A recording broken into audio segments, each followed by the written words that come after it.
Sundance recently did an interview with our friend Daniel VITALIS, and Daniel's question was, can the vegan community please say that if eating animal products was so wrong, then how come all the indigenous tribes ate animal products? Okay, let's answer that question to Daniel.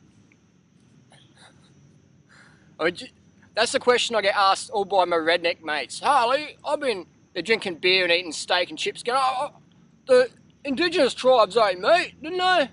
You know, I should get that. I'm getting fatter and sicker and dumber, but the indigenous tribes did it. Must be good for you.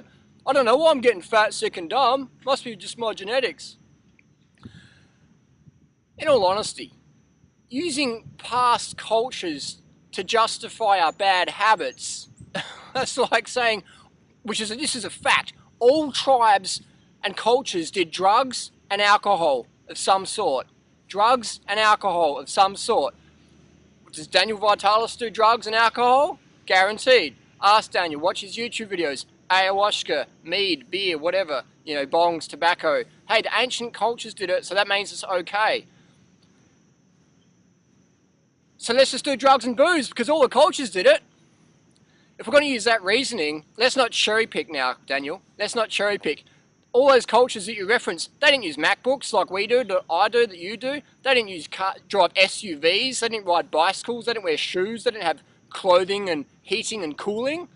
They lived outdoors. They slept on the ground. Lived in igloos. Let's not just cherry pick information to justify our bad habits of eating animal corpse and going to the pub and drinking some homebrews. Just because it's indigenous tribes did it.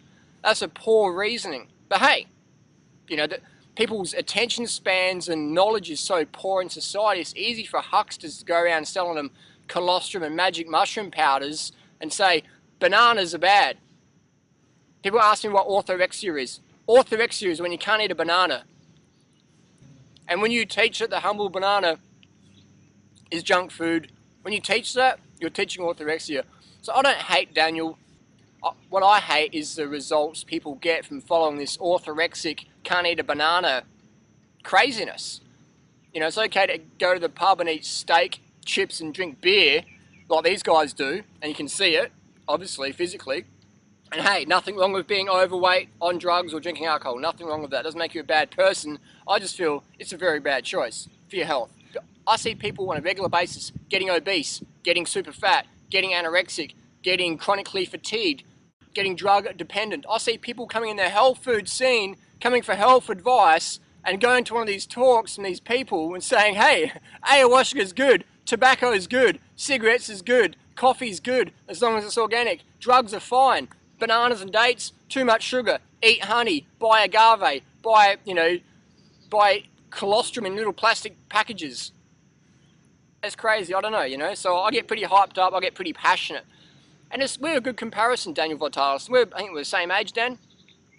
You put me and Daniel VITALIS in a running race or a bicycle race, Daniel's not going to keep up for 50 yards. And hey, just because someone's out of shape doesn't make him a bad person. I'm not saying that.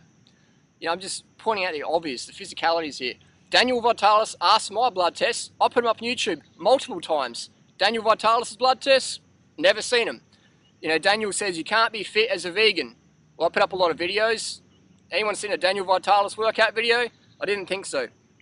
You know, and again, just because you're out of shape, overweight, doesn't make you a bad person. So this isn't like a personal attack. I'm just pointing out the obviouses. I worked in the bicycle industry for a long time, and someone would come into the bike shop and say, Harley, what do you think about this brand of bike? And I'll say, well, it doesn't have a lifetime warranty.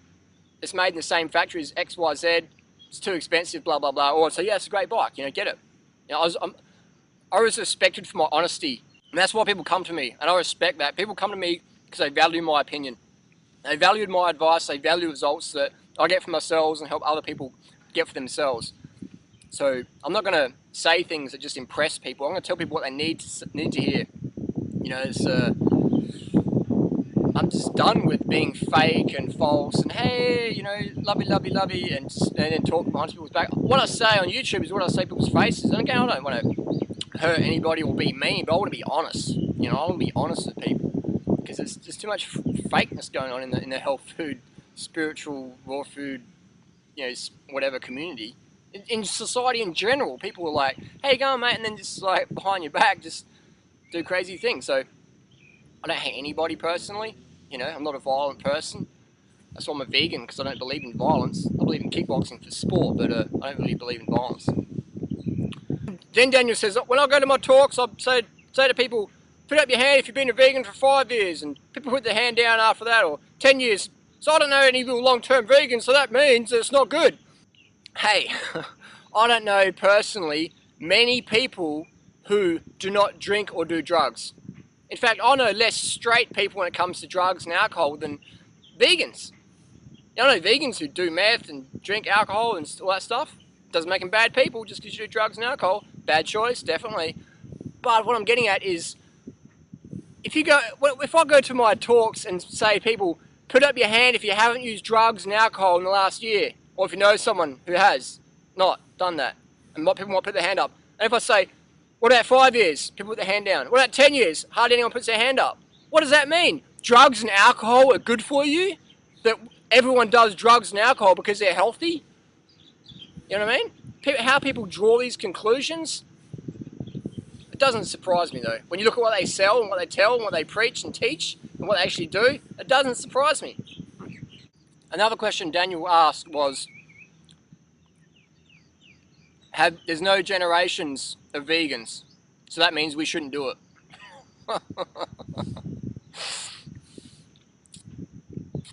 That's like saying there's no generations of parents who said no to drugs and alcohol, had kids that said no to drugs and alcohol, and those children had kids and they said no to drugs and alcohol. And there's no generations of that. I don't know anyone personally who's done that. So does that mean we should say yes to drugs and alcohol or say no to drugs and alcohol? I've done drugs and alcohol. I say no to drugs and alcohol now. I have so for the last 10 years of alcohol and 13 years with the other stuff. You know what I mean? It's sort of crazy. So this whole saying, oh, I haven't seen any vegan generations. Hey, Daniel, I haven't seen any generations where people don't do drugs and alcohol. I don't know. You know what I mean? Does that mean we should do it? I know you teach that. I don't teach it. I'm anti-drug, anti-booze. And these people talk nonsense. I get pretty hyped up about it. I get pretty passionate because these people never want to do live debates. Dave Wolf, Daniel VITALIS, Brian Clement, they always back out of live debates. Why? I don't know. I'm not going to make assumptions here, but hey, ask them, why do you guys always back out of live debates? And they might say, oh, DURIANRIDER, he's immature, he's unprofessional. Fair enough. How about Doug Graham and co? You know what I mean? No one wants to go up against Doug Graham. That's just like, you know, the person on the internet with the avatar who's like some photo of not them, who has some totally different alias, who's like, oh, I'm big and tough and I know my information, but go up against a live debate, it's like, oh, no way. So it's easy to just talk a lot, never really do anything. And if you're a person you take advice from backs out of live debates, man, I'd back out of following the information big time, because it means they don't know what they're talking about and they're afraid of getting shot down in front of a live audience. Man, I'm up for a debate anytime, anywhere, anybody. You know how to contact me.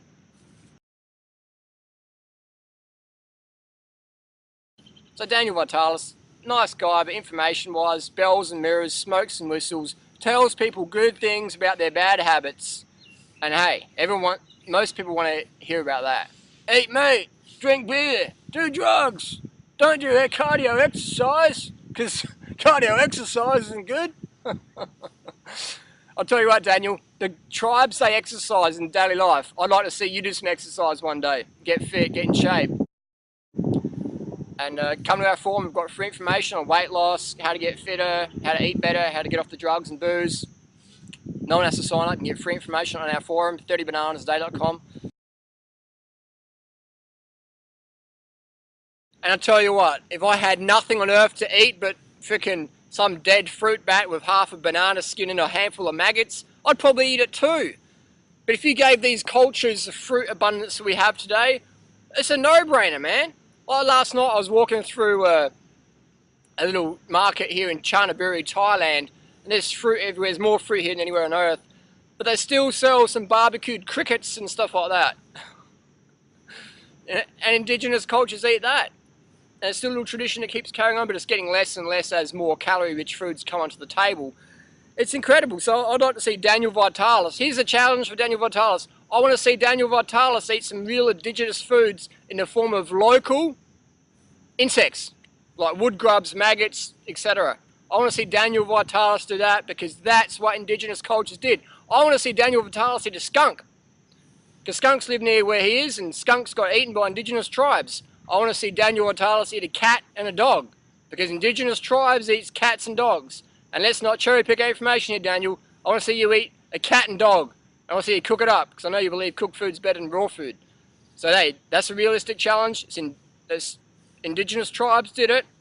So I'm not, being crazy here. It's not a crazy request. I'm merely asking Daniel Vitalis, the indigenous nutrition expert, to eat some indigenous nutrition in the form of cat, dog, rat, fruit bat, wings with some maggots.